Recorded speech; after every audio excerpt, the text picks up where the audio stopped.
संविधान की प्रारूप समिति के अध्यक्ष थे।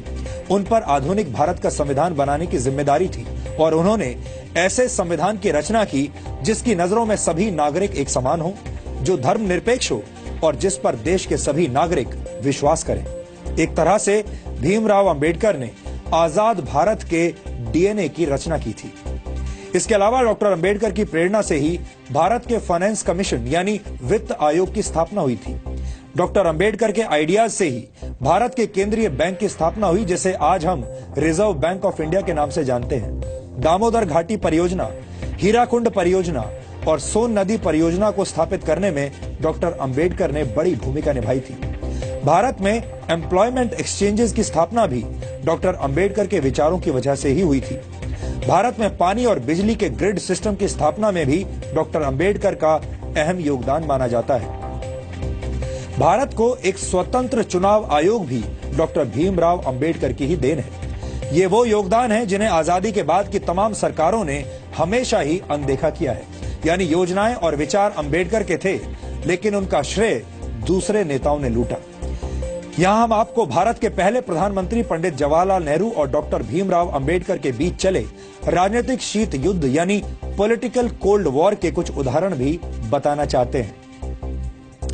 डॉक्टर अंबेडकर जवाहरलाल नेहरू की सरकार में प्लानिंग का मंत्रालय चाहते थे, लेकिन नेहरू ने अंबेडकर को सिर्फ कानून मंत्रालय दिया, प्लानिंग मंत्रालय नहीं दिया। डॉक्टर अंबेडकर विदेश और रक्षा मामलों की समितियों में सदस्यता चाहते थे, लेकिन नेहरू सरकार ने डॉक्टर अंबेडकर को ऐसी किसी भी समिति का सदस्य नहीं बनाया। डॉक्टर अंबेडकर नेहरू सरकार की विदेश नीति से असहमत थे। डॉक्टर अंबेडकर हिंदुओं में सामाजिक अधिकार और महिलाओं को संपत्ति का अधिकार देने की बात करने वाले हिंदू कोड को समाज सुधार के लिए जरूरी मानते थे, लेकिन नेहरू सरकार ने अंबेडकर के मंत्री रहते हुए हिंदू कोड को स्वीकार नहीं किया।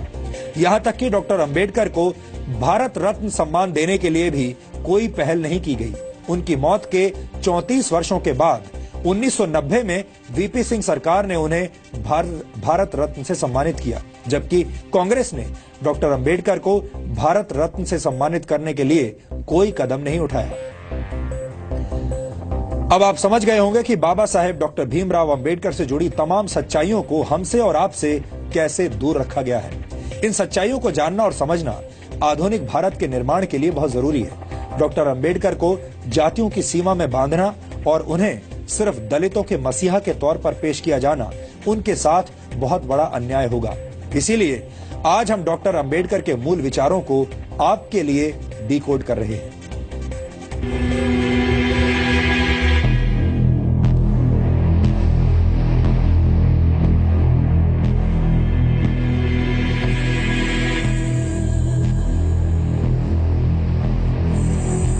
ये गुलामी से संघर्ष करते भारत की तस्वीर है।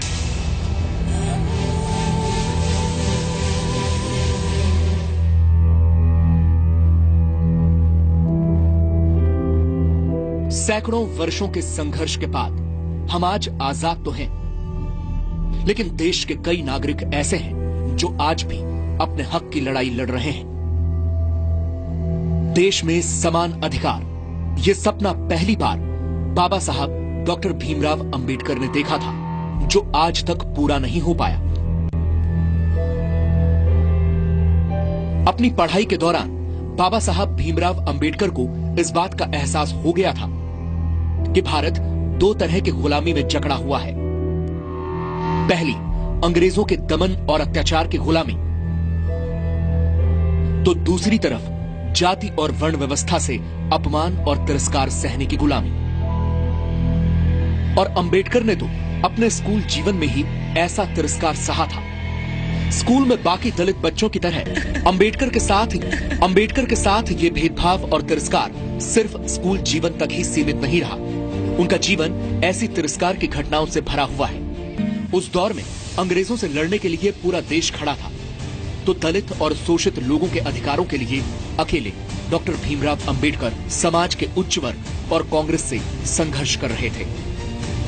डॉक्टर अंबेडकर का मानना था कि देश की तरक्की के लिए देश के हर वर्ग को समानता का अधिकार मिलना जरूरी है। बचपन में हुए भेदभावों की वजह से अंबेडकर हिंदू धर्म को छोड़ना चाहते थे। उनका मानना था कि हिंदू धर्म को छोड़ना धर्म परिवर्तन नहीं बल्कि गुलामी की जंजीरें तोड़ने जैसा है। डॉक्टर अंबेडकर की इस घोषणा के बाद हैदराबाद के निजाम समेत कई मुस्लिम संगठनों ने अंबेडकर को धर्म परिवर्तन के ऑफर दिए, लेकिन बाबा साहब ने हर ऑफर को ठुकरा दिया क्योंकि वो अपने समाज के लोगों को इज्जत से जीने वाला धर्म देना चाहते थे। इसीलिए वो हिंदू धर्म को छोड़कर बौद्ध धर्म की शरण में चले गए।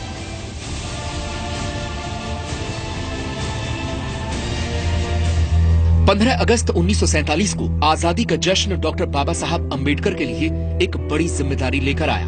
देश की नई सरकार को देश का संविधान बनाने के लिए एक काबिल व्यक्ति की तलाश थी, जिसे कानून की जानकारी के अलावा देश और दुनिया की समझ और समाज की जरूरतों के बारे में पूरी जानकारी हो।